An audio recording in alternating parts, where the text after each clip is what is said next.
en materia de salud durante la pandemia, en este año tan característico. Recordemos que el primer caso de COVID en Argentina, de coronavirus, fue confirmado el día 3 de marzo del año 2020, consecuentemente, y con el fin de proteger, digamos, la salud, mediante el decreto 297, el famoso decreto 297, se establece el aislamiento social preventivo y obligatorio. Dicho decreto tuvo en primera instancia dos objetivos principales. Por un lado, evitar la propagación del virus, y por otro lado, preparar, acondicionar el sistema de salud todo, ¿no? A nivel nacional. En principio, me resulta importante destacar el título de este bloque, ya que hablamos de trabajadores de la salud y no de profesionales de la salud, ya que la protección, es decir, la tutela de la salud como derecho, no se condiciona a dicho estatus, ¿no? a la tenencia de un título, sino que más bien lo que se busca es comprender en el sentido más amplio, digamos, de la palabra, a los y las operadores que hacen a la prestación de salud. Si bien diferentes fueron las medidas adoptadas para enfrentar la pandemia, Argentina optó por establecer, en principio, el aislamiento temprano y de manera estricta, como también se estableció dentro de las medidas el lavado de manos, el uso de alcohol, el uso obligatorio de barbijos, o conocido como, también llamado, como cubreboca y nariz. Claro que estas medidas no resultan suficientes para aquellas personas que no solo estaban exceptuadas de cumplir con el aislamiento obligatorio, sino que además se presentaban dentro de la primera línea de batalla, como lo fue y lo sigue siendo los y las trabajadores de salud. No está de más recordar que conforme a la normativa laboral vigente, en nuestro país, es deber del empleador garantizar la seguridad y la prevención, ¿sí? Si bien en Neuquén hubo reclamos públicos en cuanto a las condiciones laborales y a la falta de elementos de protección, solo hubo un caso que se hizo, digamos, en la cual se hizo una presentación de una acción judicial, es reciente, enero de este año, a través de la figura del amparo, en donde la parte actora, que está conformada por 11 médicos terapistas de uno de los hospitales más importantes de acá de Neuquén, que es el Castro Rendón, accionaron contra la provincia a fin de que se le ordene que garantice la prestación del servicio. Dicho reclamo, como les digo, no cuenta con sentencia aún, plantea la necesidad no solo de reestructurar el equipo de trabajo, sino también la necesidad de reequipar los servicios conforme a las medidas de seguridad e higiene.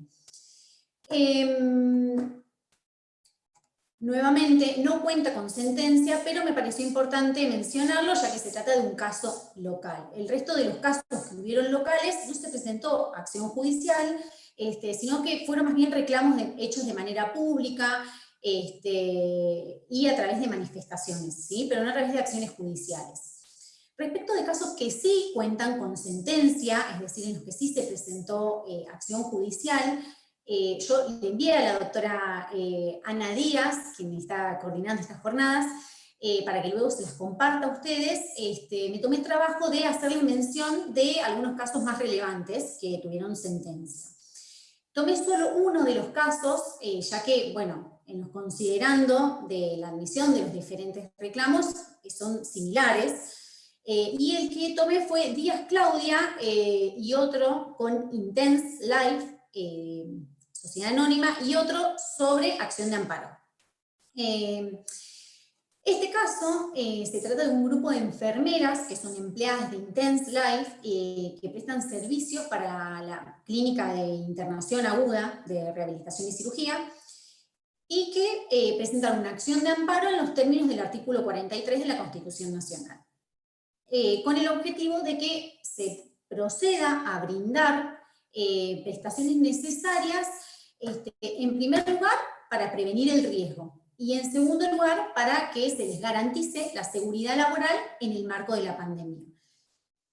En ese sentido, ¿qué es lo que establece el fallo? ¿Qué es lo que se comprende como seguridad laboral?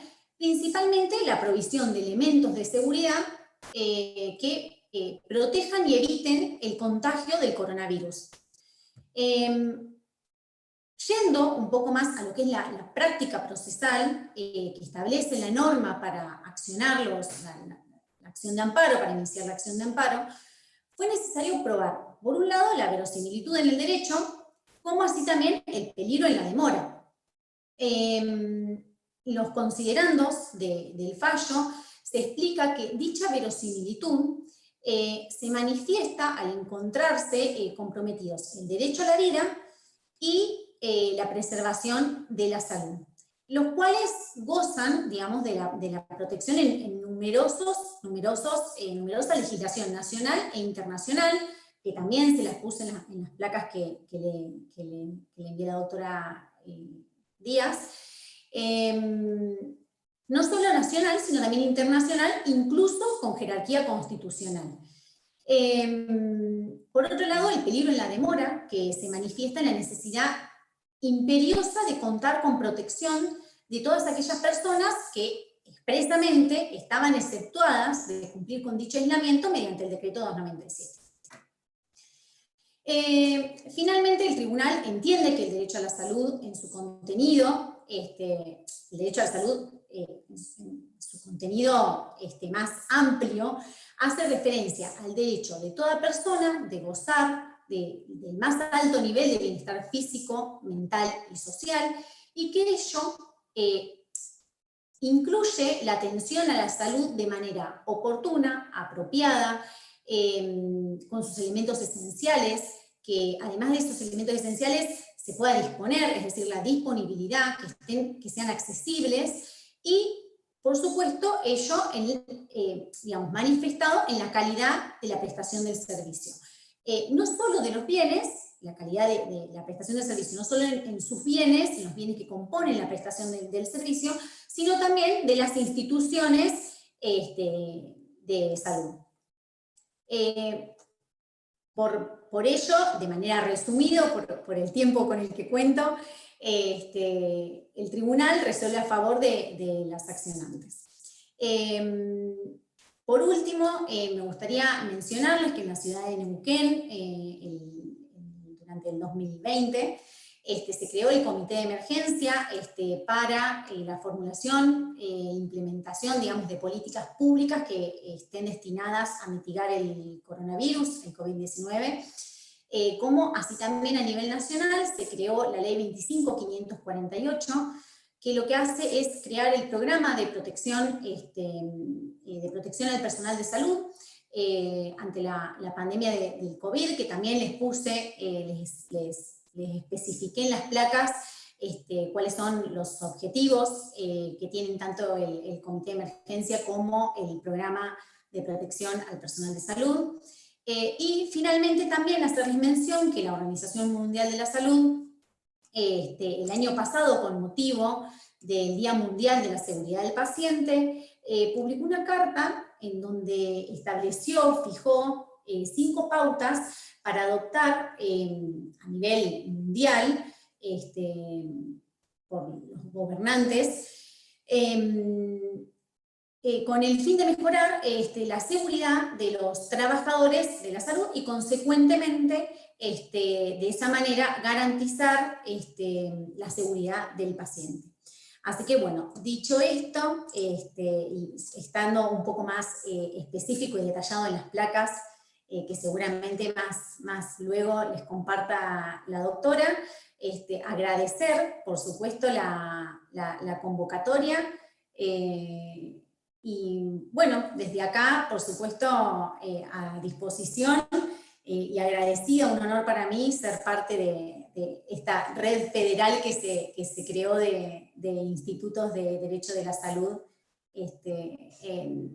a nivel nacional. Así que muchísimas gracias. Muchas gracias, María José. Excelente. Lo que estás mencionando que me enviaste a mí, ya está todo subido a la página del Observatorio de Salud, que ahí en el chat copié el enlace directo para que puedan acceder. Está lo de los demás martes pasados, ya todo cargado, incluyendo todo lo de hoy. Así que ahí pueden ver los fallos y un pequeño resumen que cada expositor hizo del enfoque de su presentación. Le damos paso entonces a la doctora Julia Canet del Instituto de Rosario.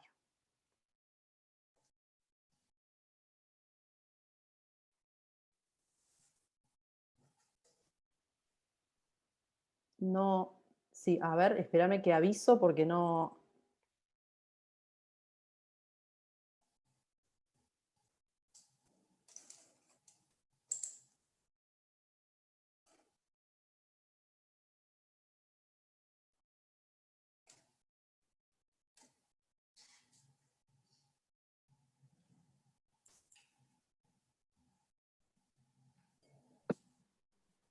Ahora sí, Ana. ¿Cómo están? Buenas tardes a todos. Bueno, en primer lugar agradecer, por supuesto, siempre a Marisa, que es la gestora de estos encuentros que tanto aprovechamos todos y que tanto estamos disfrutando estos últimos martes. Y por supuesto a Ana por invitarnos y por darnos la oportunidad de participar. Le decía a Ana que habíamos nosotras decidido analizar una resolución de la Justicia Federal de Córdoba dictada en el marco de una medida autosatisfactiva en un caso que tuvo cierta difusión mediática, que fue el caso Solange, y que se conoció como caso Solange, pero que a último momento decidí incorporar también una resolución de la Corte Suprema de Justicia de la Nación, que tiene muy poquitos días, salió el 12 de marzo pasado, pero que me pareció pertinente incluir por la similitud de la temática con la que queríamos abordar. Así que lo voy a hacer rápido, he pedido permiso en todo caso para si es posible, extenderme un par de minutos más. Les resumo rápidamente los dos casos. Esta chica Solange, a la que corresponde el primer caso, es una chica de 35 años de edad, paciente de cáncer terminal, cáncer de mama con metástasis en todo el cuerpo, transitando sus últimos días de vida, estaba domiciliada en Altagracia, provincia de Córdoba, para someterse a tratamientos justamente relacionados con su estado de salud. El Papa, domiciliado en Neuquén, decide viajar para darle el último adiós, para despedirse de ella, atento a que se aproximaba su hora final, y lo hace desde la ciudad de Neuquén, donde se domiciliaba, acompañado de su cuñada, una discapacitada motriz que se trasladaba en silla de ruedas, pero que tenía su domicilio en la localidad de Altagracia justamente. Transitan sin dificultad, habiendo tramitado todos los permisos, varias provincias de la República Argentina. Cuando llegan al límite de la provincia de Córdoba, en la localidad de Huinca-Renancó, se los detiene en un control, les hacen un test de antígenos, no un test de COVID propiamente, sino un test de antígenos, le dicen que con respecto al señor, o sea, al papá de Solange, ese test había arrojado un resultado dudoso y que por lo tanto no los pueden dejar entrar y tienen que regresar a Neuquén. Los obligan a regresar a Neuquén, pese a que el hombre pidió hacerse un hisopado, explicó la situación de la hija y el estadio terminal de su enfermedad, lo mandan de vuelta a Neuquén, escoltado durante todo el camino por patrulleros a través de las distintas provincias que atraviesa, sin permitírsele bajar ni al baño ni a comprar alimentos en las estaciones de servicio. De hecho, tuvieron que hacer, tanto él como la cuñada con discapacidad, las necesidades al costado de la ruta porque no los dejaban entrar a los baños de las estaciones de servicio, los depositan en Neuquén. Allí el señor, por supuesto, inmediatamente se hace un hisopado, tiene que esperar 3 días, el hisopado le da negativo, pero el día en que le informan la negatividad del estudio, también le informan que su hija acababa de fallecer en Córdoba. Entonces el señor interpone 2 medidas. Una primera que interpuso como acción de amparo, pero fue recaratulada por el juzgado interviniente como medida autosatisfactiva, que es una de las que yo allí mandé, para garantizar el traslado de él, de su hijo y de su cuñada a la ciudad de Córdoba de Altagracia, sin que los poderes del Estado interfieran en ese traslado para poder asistir al velorio de su hija. y formula también una denuncia penal contra el COE, que es el Centro de Operaciones Especiales o cosa por el estilo de Córdoba, contra el Ministerio de Salud de Córdoba y contra todas las fuerzas policiales que lo habían escoltado a través de las distintas provincias hasta Neuquén. Denuncia que tuvo sus idas y vueltas porque tanto la Justicia Provincial de Córdoba como la Justicia Federal de Córdoba se declararon incompetentes y ante el conflicto negativo, el caso terminó en la Corte Suprema de Justicia, que hace pocos días acaba de resolver que continúe tramitándose en sede federal. Con respecto a la medida autosatisfactiva, fue admitida inmediatamente por el juez interviniente. Se le concedió en el mismo día en que fue interpuesto, atento a la urgencia de la situación, y con fundamento, dijo el juez, en que debe protegerse la dignidad humana por imperativo constitucional y convencional, y además que nuestro Código Civil protege a la persona en su unicidad, es decir, no solamente en cuanto a su vida y su salud, sino también en lo que tiene que ver con sus vínculos familiares y con sus relaciones sociales. Desde este punto de vista, en este caso particular, la protección de la dignidad humana era un elemento fundamental e incluía el derecho a despedir y a dar sepultura a un familiar fallecido. Existe aún otra presentación interesante con respecto a este caso Solange, es la presentación que hace un tercero, alguien que no conocía a la familia, un abogado y creo que ex juez federal argentino, que lleva el caso en forma directa a la Corte Interamericana de Derechos Humanos. Se va allá y plantea que pese a no ser el damnificado directo, la gravedad institucional de la situación que se planteó al vulnerar los derechos de esta familia ameritaba que cualquier persona pudiese recurrir a la instancia internacional. Les cuento rápidamente el segundo caso y por qué lo traigo a colación. Se trata del caso Ibarrola con provincia de Formosa. Esta era una mujer que estaba desde hacía meses tratando de ingresar a la provincia de Formosa para visitar a su madre, también paciente terminal de cáncer que estaba con internación domiciliaria y cuidados paliativos en su domicilio. La provincia de Formosa no le permitía elegir la fecha del viaje. Una vez que le dieron ellos una fecha para el viaje, le dijeron que iba a tener que permanecer 14 días en un centro de aislamiento preventivo. Esta mujer recurre a la Corte Suprema de Justicia de la Nación, y esto es lo interesante del caso, recurre como instancia originaria, es decir, no pasa por instancias de primera o de segunda instancia, sino que directamente se va a la Corte Suprema de Justicia de la Nación. Julia, discúlpame, te interrumpo un segundito porque se está entrecortando. No sé si quizás algo del micrófono se escucha con un poco de descarga. A ver, fíjate, vos. A ver ahora. ¿Ahí me escuchan bien o no? ¿Sí? Bueno, sí, no sé mejor dónde retomar. El caso Ibarrola. No, se escuchaba bien, pero con cierta dificultad. Bueno, cualquier cosa me decís. Arranco de vuelta.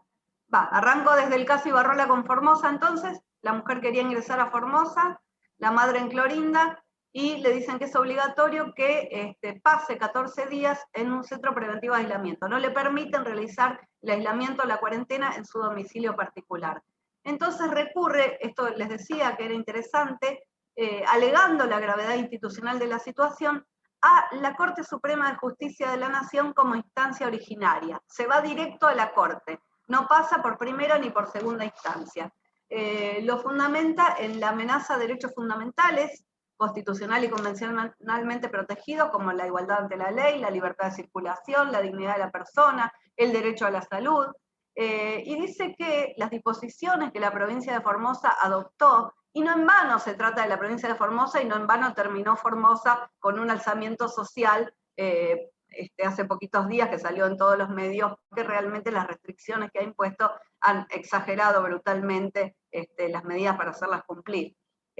Dice que la provincia de Formosa vulnera con esas medidas la autonomía de la voluntad de las personas, la autodeterminación de las personas, y que particularmente esta disposición que obliga a permanecer en centros de aislamiento preventivo sin permitir hacer ese aislamiento en el domicilio particular de cada uno, resulta completamente inconstitucional. Por eso le pido a la Corte que la obligue a Formosa a abstenerse de realizar cualquier acto que le impida a esta mujer trasladarse desde La Plata, donde vivía, hasta Clorinda, a asistir a su madre enferma, y le pide que evite que la provincia de Formosa realice cualquier otra limitación que afecte la libre disposición de su cuerpo.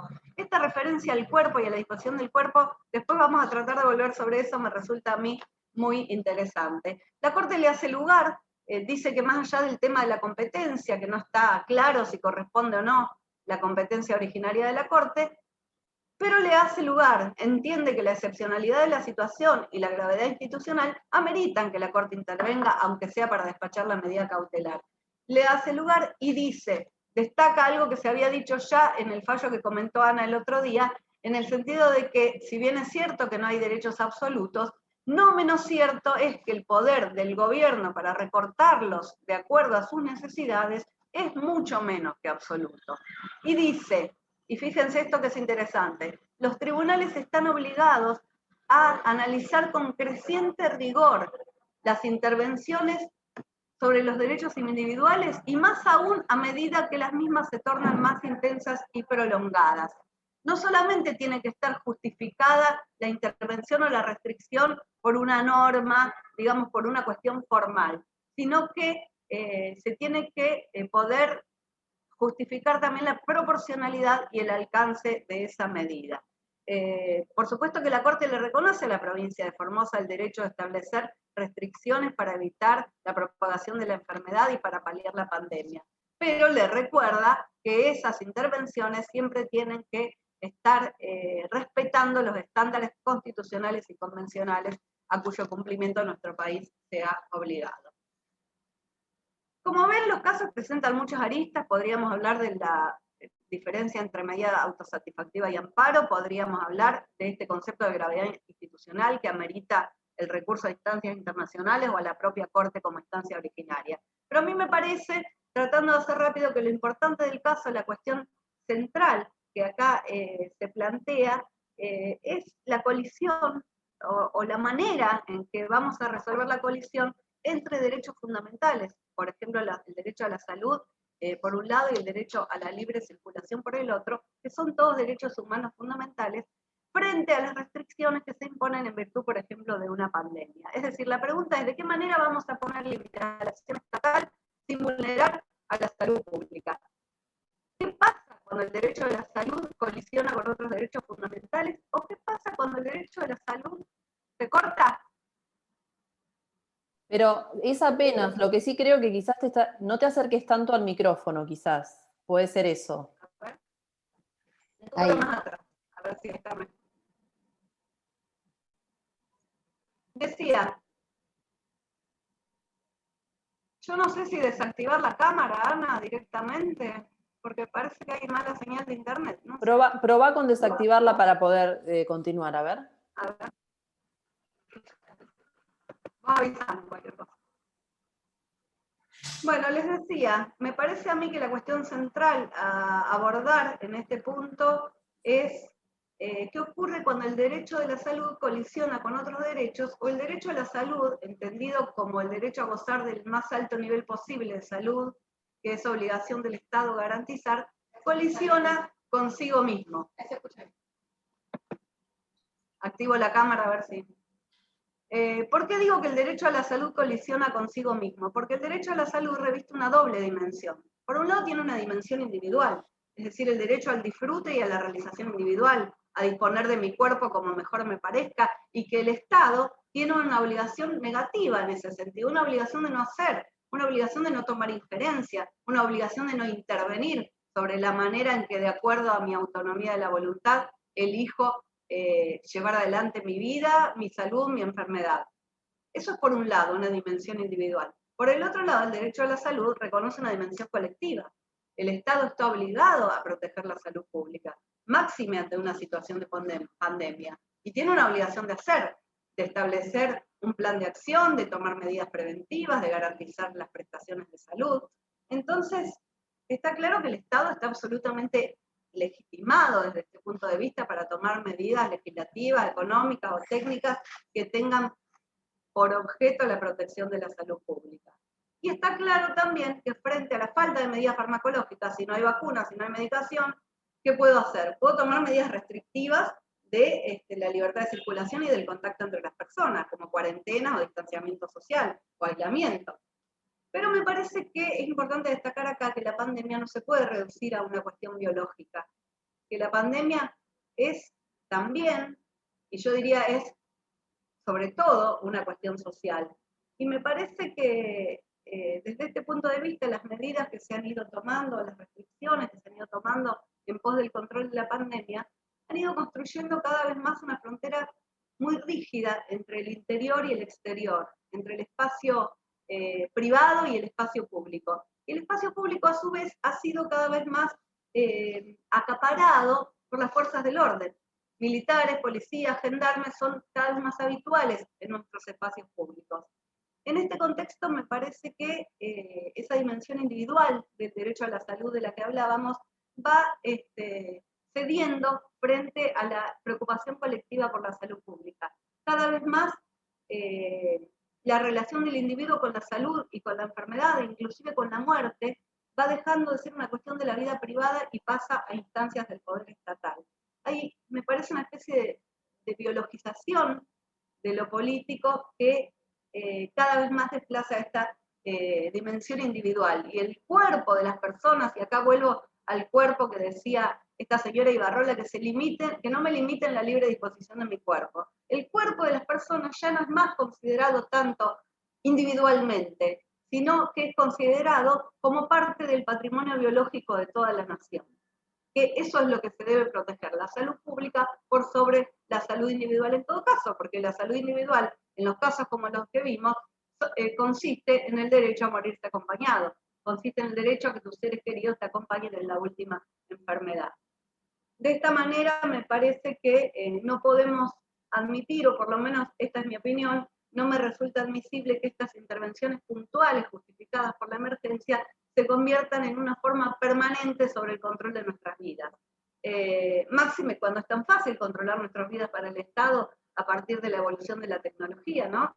La biometría, la videovigilancia, los chips electrónicos, todos son mecanismos que hacen muy fácil interferir al Estado en la vida privada de las personas. De esta manera creo que la pugna entre las dos dimensiones del derecho de la salud tiene que llevar a que podamos construir un consenso sin normalizar las restricciones, donde no solamente prime la dimensión normológica, en el sentido de que una norma vigente autorice cualquier cosa, sino que podamos ser capaces, frente a cada caso concreto, de analizar desde un punto de vista humanitario y desde un punto de vista compasivo, la dimensión sociológica que nos permite ver cuál es el alcance de una norma o cuál debería ser el alcance en el caso concreto, y sobre todo la dimensión axiológica, para que se alcance la verdadera finalidad de una norma, que no es otra que hacer primar los valores, fundamentalmente el valor de la justicia. Me parece que en esa construcción de consenso tenemos que trabajar a la hora de elaborar políticas y protocolos donde seamos llamados como operadores del derecho de la salud a participar, porque situaciones como estas, que tienen que ver con momentos tan sensibles como el final de la vida, tienen necesariamente que ser lo más humanas posibles, aún en un contexto de pandemia. Muchas gracias. Buenísimo, Julia, excelente, y has cumplido con el tiempo que habías pedido, 2 minutitos más, así que muy bien. Le damos paso entonces al doctor Javier Tuero, del Instituto de Derecho de la Salud de San Isidro.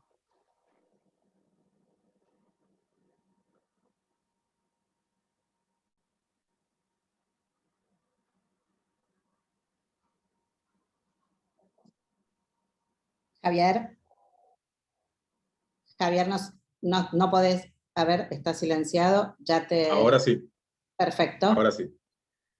Bueno, ¿qué tal? Buenas tardes. Excelentes las exposiciones de mis colegas y queridas compañeras. La verdad que es un placer escucharlas. Siempre ha sido un placer escucharlas y aprender de ellas. Agradezco muchísimo la invitación y la oportunidad de estar acá. Quiero agradecer al Instituto de Salud de San Isidro, a Sandra, que es la directora del mismo, y a mis compañeros de allá, y también a Marisa y a Ana por esta linda reunión y esta linda excusa de poder intercambiar conocimientos y poder intercambiar opiniones con esta libertad y siempre ¿no? Con el respaldo de la UBA, que es por lo menos donde yo estudié y estoy orgulloso de haberlo hecho. Así que, habiendo hecho este protocolo de agradecimientos, paso al tiempo. Voy a poner el tiempo y con esto me robé unos minutitos, ¿no? Unos segunditos por lo menos. Bueno, en mi caso voy a hablar de una medida cautelar que llegó a segunda instancia y que resuelve la Cámara de Lomas de Zamora. En este caso voy a hablar de un matrimonio de personal de salud, o sea, un matrimonio de médicos que tienen hijos menores y que, situándonos en el principio del ASPO, digamos, de la medida de aislamiento, dictado en ese entonces, no en marzo, sino un poquitito más adelante, en donde personal de salud considerado esencial se lo obliga a trabajar, y en este caso tenemos a papá y mamá que tienen hijos menores y que uno de esos hijos menores a su vez tiene una comorbilidad, tiene una neumonía, lo cual hace que también el caso sea también un poquito más interesante, pero yo no lo agregué, se los aseguro.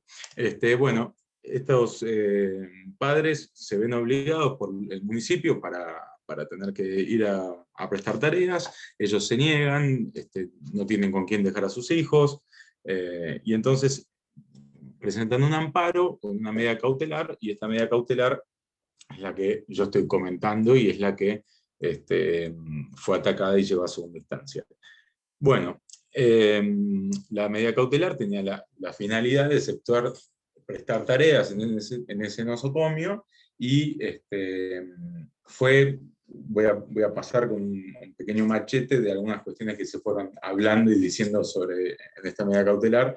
No voy a ir tanto a las partes técnicas porque están en el fallo que lo compartí y cualquiera los puede ver, sino me gusta más también ir a las partes de qué derechos se están hablando y qué se están hablando de estas medidas y qué estamos hablando cuando pasan estas cosas, que creo que es la parte apasionante de lo nuestro.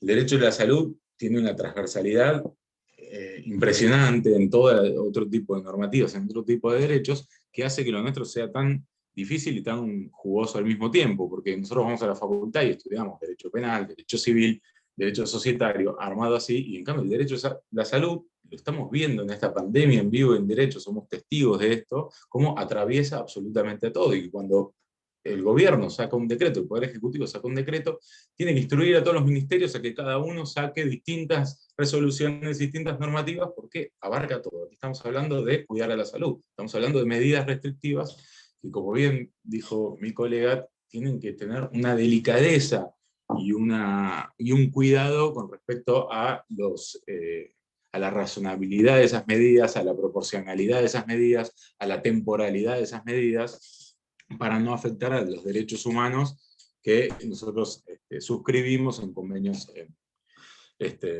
internacionales y en tratados internacionales. Entonces, bueno, no me voy tanto del fallo que quiero comentar, pero una de estas primeras cuestiones que ataca justamente la municipalidad es que estas medidas todavía no estaban con el control constitucional.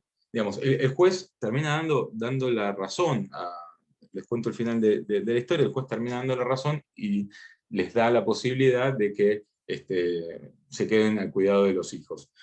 Pero lo interesante es lo que pasa entre medio y qué es lo que esgrime cada uno, y en ese momento temporal, una de las cosas que se discutía era que todavía no había una validez constitucional de la normativa de emergencia dada. Y esto, hasta alguna parte doctrinaria todavía lo sostiene vendida, dada en dos, digamos, aristas básicas, que son la razonabilidad de estas medidas y la posibilidad de que el Poder Legislativo pueda sesionar virtualmente, ¿no?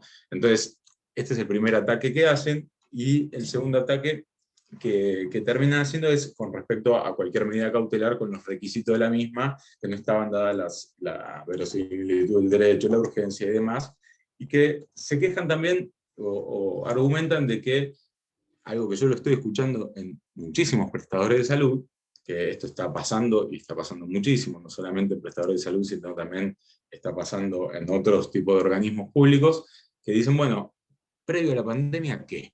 ¿Ustedes con quién dejaban a sus hijos? Hay terceras personas que los pueden cuidar. O sea, dicho coloquialmente, está pasando esto y se esgrime mucho. Ahora, cuando tenés un decreto que obliga o que dice, los que son esenciales tienen que ir porque están cuidando a todo el mundo y dependemos de ellos para salir de esta pandemia, y ninguno de ellos tiene la posibilidad de dejar a alguien, una aplicación o una interpretación totalmente restrictiva de esa ley y abstracta de la realidad, muchas veces trae estas consecuencias que se dirimen en tribunales y que a veces se dirimen con, para mí, sentido común y humano, porque la verdad es que si no se estaría también vulnerando derechos de niños y demás que se terminan fundamentando. Bueno, dicho esto, voy a ir con el tiempo, voy más o menos bien, y con el machete más o menos vamos... ¿Qué responde el juez? O sea, los jueces de la Cámara. Dicen que no deben expedirse sobre todas las medidas que están planteando, sobre todos los argumentos que se está planteando, plantean el principio de la realidad, el nomen juris, y que dice que las cosas que plantean las partes no siempre son la realidad, y que acá hay una realidad, que los padres se tienen que hacer cargo de los hijos, que los hijos necesitan de los padres, y que no siempre uno puede resolver llamando a una niñera, o llamando a un abuelo, o demás, y que eso hay que contemplarlo, por más que en la normativa, de manera abstracta, no haya sido contemplado. Después de eso, lo último que dice el juez es que respecto a los requisitos de la cautelar estaban sumariamente y primariamente demostrados, o sea que habían demostrado que era una profesión de dependencia en salud, que habían acreditado las identidades, habían acreditado la edad de los hijos menores y la enfermedad. Y sobre todo dicen que lo que estaban resolviendo era algo temporal y que le estaba dando traslado para que presenten más argumentos o más información para que ellos puedan terminar decidiendo en última instancia sobre un derecho no tan provisorio como puede ser una medida autosatisfactiva. Bueno, en definitiva, esto es la medida cautelar, pero para mí lo más interesante que plantea esto, y por eso que me daban ganas de compartirlo con ustedes, tiene que ver primero con algo que yo veo en varios organismos, o sea, no solamente en prestadores privados de salud, que se están discutiendo entre capital humano, recursos humanos, legales y demás, etcétera, con respecto a qué hacer con los médicos que están casados, que tienen hijos y que no saben dónde dejar a la gente, o a sus hijos, o que están al cuidado de menores o de mayores. Y la otra que también se está dando en organismos públicos con lo mismo, con estas normativas que dieron una posibilidad de que quien tenía hijos menores de 13 años puedan quedarse al cuidado de ellos. Y me pareció interesante también los distintos derechos que se colisionan o que se plantean en este análisis del fallo. El primero es un poquito como decía la colega, que tiene que ver con los derechos humanos, y que estas medidas que el Estado tiene la potestad de reglamentar y de limitar ciertos derechos nuestros como garante del interés público, puede limitarlas dentro de ciertas, dentro de ciertos parámetros, siempre teniendo en cuenta una razonabilidad. Si recordamos el principio, ¿no? El principio de Siracusa del 84, que ya hablaba de esta razonabilidad, de esta temporalidad de las medidas, de este tiempo limitado para poder limitar justamente los derechos de los ciudadanos, entendemos de que los derechos humanos nunca pueden uno suprimir el otro, sino que tiene que uno ir de la mano al otro, y ir siempre de alguna manera en esta tensión que se crea, siempre tratar de ir balanceando como a fin de que ninguno sea pisado, por decirlo, no me sale ninguna otra palabra mejor, pero pisado en pos del otro o en pos de algo, porque si no se cae en algo que es bastante parecido, por lo menos a lo que comentaron en algunas provincias, que se cae en algo bastante violento, que es en nombre de la salud pública, en nombre de un derecho humano, en nombre de un interés común, en nombre de un bien común, suprimimos o limitamos derechos de una manera irracional, de una manera no temporal, de una manera que no tiene una proporcionalidad entre lo que uno está limitando con respecto a lo que uno está tratando de prevenir. Y eso me parece que es algo importantísimo de destacar. La otra cuestión que creo que se plantea en este caso y que es muy importante, que tiene que ver con los derechos del niño, porque si uno se fija en la normativa, y esto es un análisis propio y de alguna manera acepto críticas, cuando se inició el decreto 260 y se empezaron a legislar sobre esto, a mí me dio la impresión de que los derechos del niño, por decirlo de una manera, habían sido contemplados, pero no habían sido prioritarios. ¿Y por qué digo esto? Porque si uno se fija cómo fue avanzando esto, después empezaron a haber decisiones administrativas, que yo si quieren les paso las numeraciones y demás, pero que fueron ampliando esto y fueron diciéndole al gobierno, che, espera, hasta ahora los únicos que estuvieron aislados todo este tiempo fueron los chicos, porque a los grandes los dejaban ir a comprar, los dejaban ir a hacer ciertas cuestiones, etcétera, y podían salir un poco, pero los chicos estuvieron 70 días completamente encerrados. Entonces, y se acuerdan que al principio no podían, si estaban con padres separados, era difícil, y era el traslado, y no se podía, no sabía.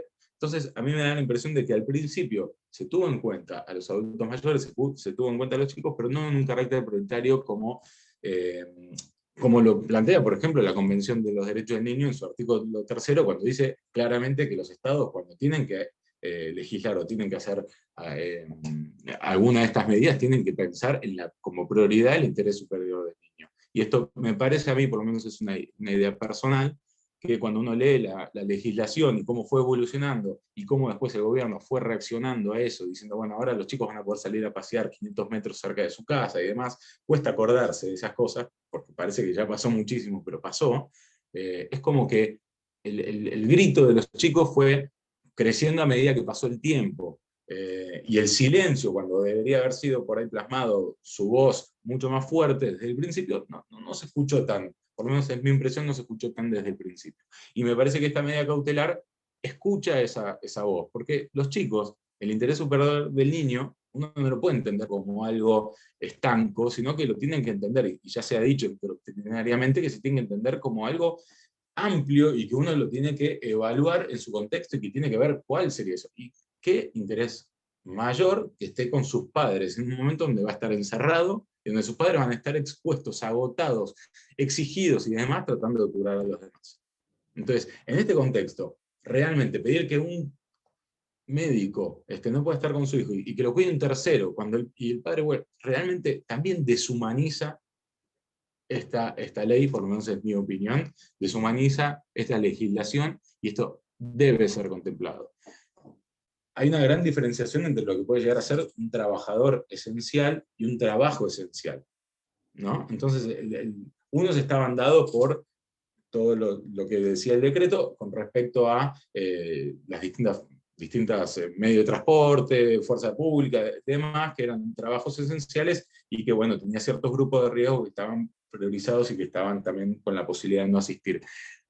Y el trabajador esencial quedó subsumido en personal de salud y los que están en las excepciones del artículo 6. A este personal esencial no podemos solamente exigirle, o como dijo María José, que además hay que cuidarlo, además hay que darle el PPT y demás, pero no podemos deshumanizarlo. Esta es mi opinión, ¿no? Yo estoy dando mi opinión acá. No podemos deshumanizarlo y pensar que es simplemente alguien que está al servicio de los demás por vocación, por el juramento hipocrático y por su obligación en este caso, sino que también tiene una familia, tiene hijos, y toda esa armonía hace que esa persona también pueda ir a trabajar y demás. Hay el argumento que se está dando con respecto a que siempre se da, bueno, pero ¿cómo te arreglabas antes de esto?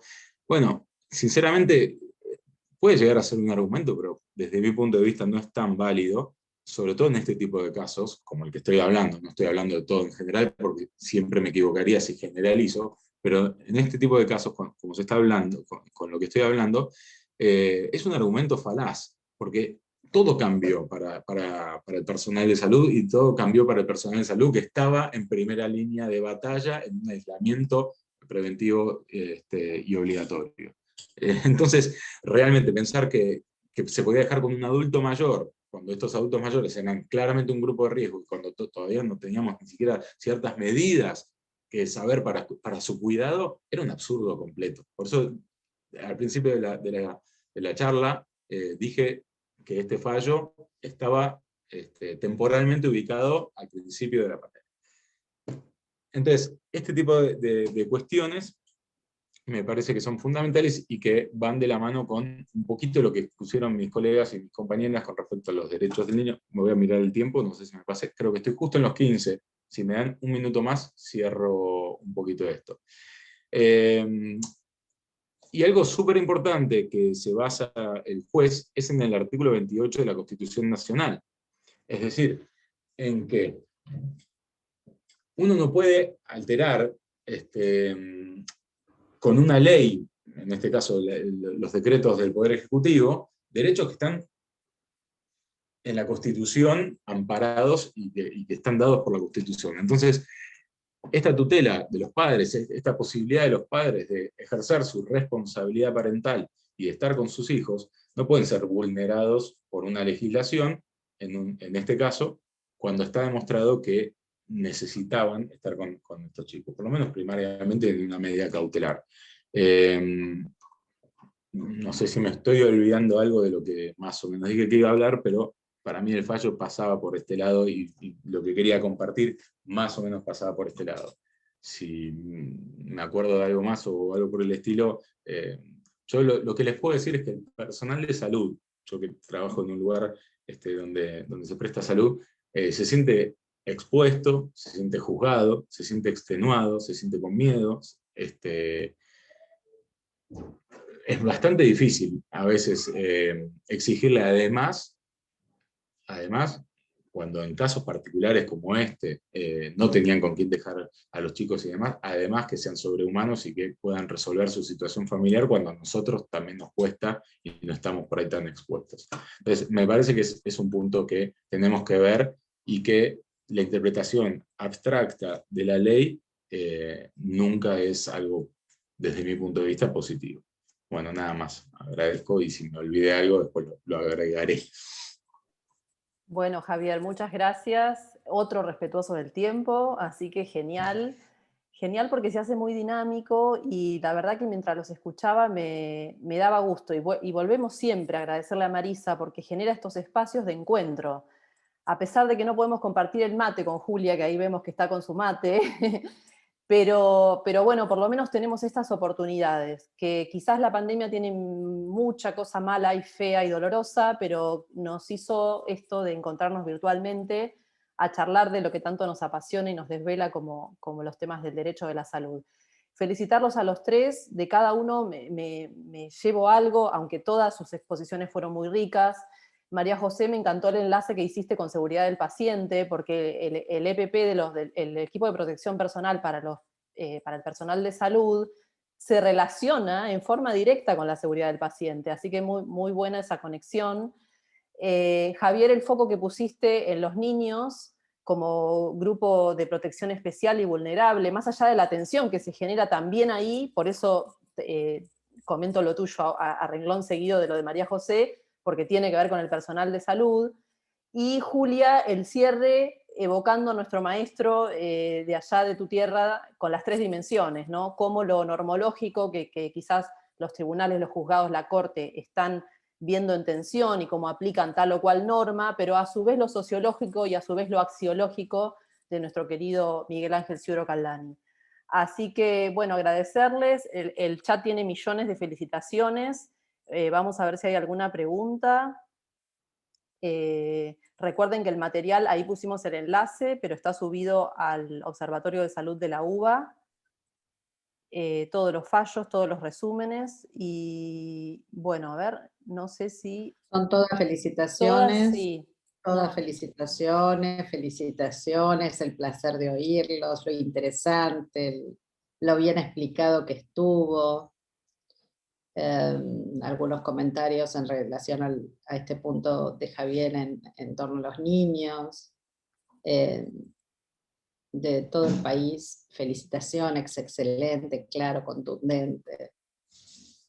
Buena elección de fallos, buenas exposiciones. Así que preguntas. No hay preguntas porque han sido muy claros, evidentemente. Sí, Javier.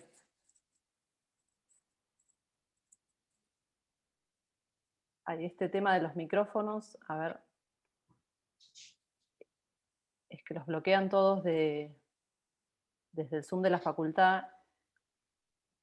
A ver. Ahí creo que lo podés abrir, no sé. Sí. Ahí sí. No, lo último que me quedé pensando, en esto de que también había dicho la persona que está tomando mate en nuestras caras y que me encanta, que yo no me animé, pero como el cuidado entendido como en el sentido biopsicosocial, por decirlo de una manera, comparto mucho lo que ella dijo de que esto no es algo meramente médico, sino que la salud es una cuestión social, es una cuestión no solamente sanitaria, sino que nos interpela como personas, como ciudadanos, y no solamente como pacientes o como personal de salud. No se trata solamente de salvar vidas, sino también de entender necesidades, de entender historias, de entender circunstancias, de humanizar un proceso que ya de por sí es muy, muy complejo. Y de darle voz, por eso yo hablaba por ahí de los chicos, de los niños, pero también hay muchas otras voces que podríamos analizar dentro de la legislación de emergencia, darle voz a estas voces que por ahí sentimos que no están siendo tan contempladas, o que están siendo relegadas, o que necesitan un poquito de altavoz. Eso me quedó dando vueltas. Buenísimo. Sí, Gracias, hay María. unos minutitos más, si quieren, Karina y María José, unas últimas reflexiones del tiempo acotado que siempre tenemos. ¿Podés abrir el micrófono? Sí. No, yo solamente, digamos, me parece que hay una coincidencia en lo que venimos hablando y en lo que se habló también en los otros encuentros, en el sentido de la visión más holística o más integral de la salud, que cobra fundamental importancia en esta instancia de pandemia. Esto es una cosa que la venimos charlando siempre y diciendo siempre: la salud es un estado de completo bienestar biopsicosocial. Me parece que la parte psicosocial cobra, frente a la manera en que se ha venido mundialmente gestionando la pandemia, una fundamental importancia, porque quizás por el miedo que genera una enfermedad nueva, desconocida y demás, se priorizó una visión biologicista, si se quiere, higienista, digamos, tratando de evitar la propagación del virus y demás, y se empezó a advertir el caso que contaba Javier, lo que ocurría con los niños, cómo los niños fueron los grandes olvidados, por lo menos en los inicios de la pandemia, y los grandes encerrados. Ocurrió también con los casos que yo traje a colación de las personas que morían solas, de las personas que vivían solas, encerradas en una institución sin poder contactar con sus familiares y seres queridos. Todas fueron circunstancias que fueron poniendo de manifiesto, me parece que como nunca antes, la importancia de esta parte social de la salud, esta visión social, y cada vez más también se pone de manifiesto que indispensablemente necesitamos del otro, cada uno de nosotros, que nos construimos en relación al otro y al afuera. Por algo nos han empezado tanto estas restricciones. Me parece que son los temas para desarrollar, y por supuesto sí, buscar la manera de evitar males mayores, evitar la propagación de la enfermedad, pero no perder nuestra naturaleza social y nuestra condición humana, que es justamente la que nos identifica como personas, ¿no? Ahí saqué el anfitrión, me sacó el silencio. No, por mi parte también, por supuesto, adherir a Javier y a Julia en sus presentaciones, que fueron más que enriquecedoras. Esto, ¿no? Que no perdamos en la aplicación restrictiva de la norma, no perdamos esto de la humanización, ¿no? de la salud y del derecho de la salud, el derecho a la salud, ¿sí? Tengamos en cuenta también que digamos, no solo los trabajadores de la salud, sino también, digamos, todos aquellos que están exceptuados dentro del decreto y que son considerados esenciales, al frente de esta batalla del coronavirus, no dejan de ser personas. Entonces, así que, digamos, adherir a Javier y a Julia en cuanto a no deshumanizar digamos, el derecho de la salud con respecto, digamos, a la aplicación restrictiva de la norma. Que no nos olvidemos que, particularmente en este caso, estamos hablando de salud y, por lo menos en mi bloque, de trabajadores de la salud, que no perdamos el hilo de que también son, independientemente de cuál sea digamos, su función laboral en cuanto a la prestación del servicio, o sea, un administrativo en un hospital, en una clínica, a un médico anestesiólogo, un médico cirujano, una instrumentadora, que no nos olvidemos de que también son personas, al igual que todos nosotros. Y por supuesto, finalmente, agradecer a Marisa y a Inés, que está Ana, que está coordinando estas jornadas, y a Marisa, por supuesto, que bueno, y directora del observatorio, siempre nos reúne con estas reuniones enriquecedoras. A ustedes por la participación, y aquí se resaltan algunas cuestiones, la doctora Franchi, gracias por pensar es médica, gracias por pensar en el personal de salud, y también aquí un hecho lamentable, todavía no tenemos noticias claras de qué ha ocurrido, pero alguien también ha resaltado la salud de los adultos, de las personas mayores, porque ahora se ha cerrado sorpresivamente el Hospital Español, que era un hospital donde se brindaba prestación de PAMI, ¿verdad? Del Instituto de Jubilados y Pensionados. Así que estaremos expectantes a más noticias, pero bueno, esto del derecho de la salud que irradia, que importante, la formación, gracias, muchísimas gracias Javier, muchísimas gracias Majo, muchísimas gracias Julia, la verdad que impecables exposiciones, temas centrales en los debates que necesitamos recorrer hoy, que necesitamos, donde necesitamos construir más y mejores respuestas. Ana. Bueno, renovar el agradecimiento una vez más y pasar un pequeño aviso que desde la Universidad Nacional de Mar del Plata, de la Facultad de Derecho, se ha lanzado un curso de posgrado de abril a junio sobre Derecho de la Salud. En realidad es una actualidad sobre Derecho de la Salud, más un workshop internacional con Alicia Yamin de la Universidad de Harvard, así con la apertura de Marisa, el cierre de Miguel Ángel Ciuro Caldani y docentes. La verdad que, ¿qué les voy a decir?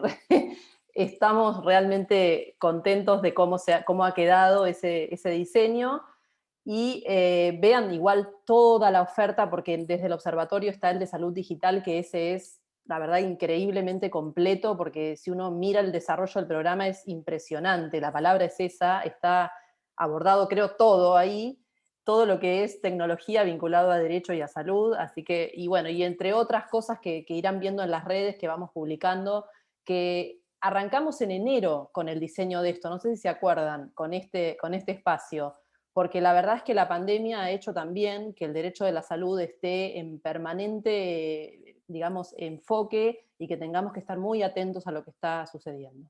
Agradecerle a todos los participantes que están aquí esta tarde con nosotros, y los esperamos entonces el martes próximo.